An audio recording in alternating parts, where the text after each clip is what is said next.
Nagsalita na ang hairstylist ni World Boxing Association o WBA World Lightweight Champion Gervonta Tank Davis sa bumabalot na espekulasyon patungkol sa langis na iniligay niya umano sa buhok ng American boxer. Bagay na nakaapekto sa laban kontra kay Lamont Roach kamakailan. Para sa detalye, narito ang report ni teammate Paulo Salamatin.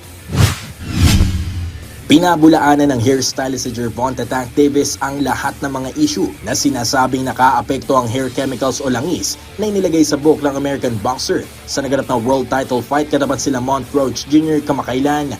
Kung isa kang boxing fan, malamang ay alam mo na ang nangyari sa ika-9 na round ng laban ng dalawa kung saan matapos tanggapin ang ilang mga kombinasyon mula kay Roach, napaluhod si Davis at agad na pumunta sa corner para magpapunas na muka sa kalagitnaan ng laban. Ang pagluhod ng isang boksingero sa laban ay isang senyales para sa referee upang ikonsidera ito bilang knockdown na may point deduction. Ngunit sa naganap na tapatan ng dalawa, hindi ito kinilala ng referee at ipinagpatuloy ang bakbakan.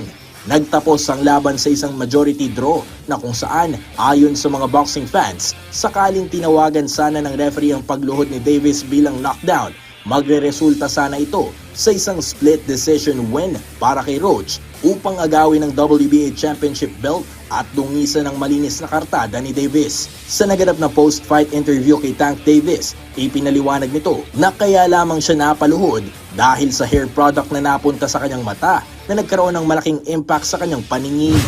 Tank, you voluntarily took a knee midway through this fight. It was not ruled a knockdown. What happened? I just got my hair done 2 days ago.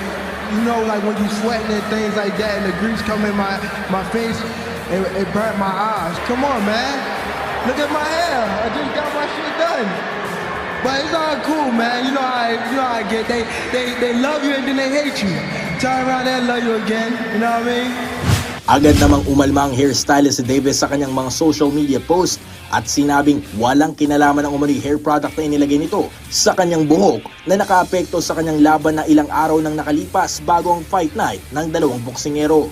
Kabilang sa kanyang post ay ang paglalabas ng isang litrato kung saan makikita ang mga ingredients sa umano'y produktong ginamit nito sa buhok ni Tank Davis na nagpapatunay na wala rito ang tinutukoy nitong grease o langis na tumulo sa mata ng multi-division world champion. Paulo Salamatin para sa Pambansang TV para sa Bagong Pilipinas.